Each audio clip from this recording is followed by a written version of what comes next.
Dear students, today I am going to discuss with you one of the most well-known chapter of this book, that is the Industrial Revolution.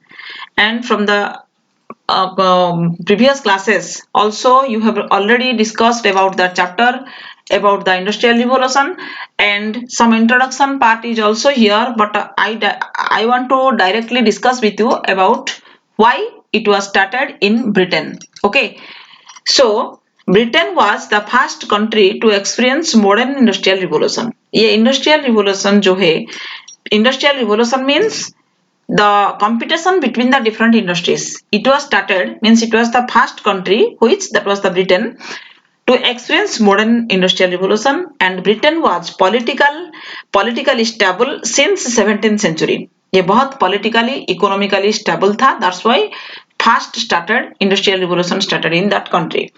England, Wales, Scotland politically united under a monarchy. England, Wales and Scotland ये जो है एक monarchy के under में था, and it help to have, जो कि ये इंडस्ट्री को, इंडस्ट्रियलाइजेशन को बहुत मदद किया था, and common law, single currency, single market ये भी था इसमें. देखो, कोई भी चीज का डेवलपमेंट होने के लिए, कोई भी मतलब इकोनॉमिकली हो, पॉलिटिकली हो, जो भी चीज का डेवलपमेंट के लिए हमको यूनिटी चाहिए.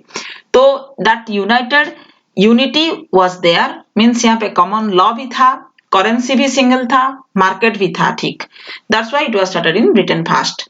सो students, see here United Kingdom. See means United Kingdom means तीनों कंट्री को लेकर के, means Scotland, Ireland and England. Okay, ये जो एरिया है, ये देखो, ये इंग्लैंड है.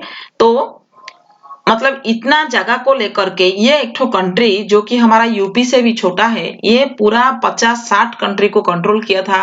ये हम लोग इमेजिन भी नहीं कर सकते हैं. Okay, so you can you see here the Newcastle, Hull, Manchester, Norwich, London, Dover, ये जो जगह है ना, बर्मिंघम, लिवरपूल, कैरिसल, ये सब जो जगह है, ये बहुत सारा जगह का मतलब डेवलप हुआ था, क्योंकि ना there are so many rural people, common people of the rural area, they migrated from that area to London, and also that area to urban area, only to get the sufficient wages and also the new job. Okay, so it is the United Kingdom. तो यही जगह में हमारा industrial revolution जो है, इसका बहुत develop हुआ था. तो why Britain? There are so many important points are there, and there 3 to 4 slides are there about the why Britain. So you can write about that. So there was no taxation by the local authority. यहाँ पे tax नहीं था, free था local authority के माध्यम से. By the end of 17th century, money began to use widely as the medium of exchange. Medium of exchange के लिए मनी को यहाँ पे यूज किया गया 17th सेंचुरी का एंड में. Large section of the people began to get their income in the form of wages and salaries rather than goods. मतलब गुड्स के छोड़ के यहाँ पे लोगों को वेज के हिसाब में सैलरी दिया गया. और ये जो large section of the people began to get their income, ये लोग अपना इनकम को स्ट्रॉन्ग करने लगे after getting the salary rather than goods. This helped the people to spend their income for many purposes, so market developed. ये लोग जब income किए, सैलरी और पैसा जब इन लोगों को अच्छा से मिला, ये लोग क्या, कॉमन पीपल जो है, ये लोग उसको स्पेंड किए. और ये लोग मतलब साधारण लोगों का पैसा जब मार्केट में लगा, तो मार्केट का भी डेवलप हुआ. मार्केट का डेवलप होगा तो जरूर इकोनॉमिक कंडीशन डेवलप होगा. Then another point is that in the 18th century, major economic change happened in Britain. बहुत सारा economic changes भी दिखाई दिया.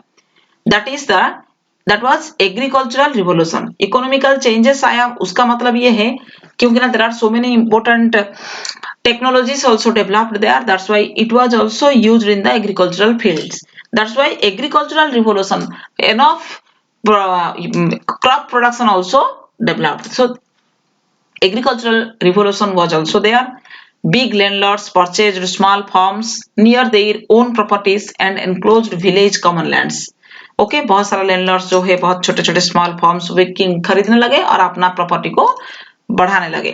And enclosed village common lands, and this created large states. इसके साथ साथ यहाँ पे लार्ज स्टेट भी क्रिएट हुआ. It caused increase in food production, और ये फूड प्रोडक्शन बहुत मात्रा में इंक्रीज हुआ. Why Britain? Again, another points. Those who lived by grazing animals in common lands lost their freedom. यहाँ पे और भी कुछ हुआ जो क्योंकि ना एग्रीकल्चरल प्रोडक्शन मतलब क्रॉप्स प्रोडक्शन ज्यादा होने के बाद एग्रीकल्चरल फील्ड जो है जितने सारे फील्ड था सारा जगह में खाली क्रॉप्स का प्रोडक्शन हुआ तो एनिमल का जो ग्रेजिंग था ना ग्रेजिंग एनिमल्स जो है ये लोग अपना फ्रीडम को हरा दिए थे they moved two towns in search of a new job और बहुत सारे लोग जो कि मैं बताई थी माइग्रेट हो गए थे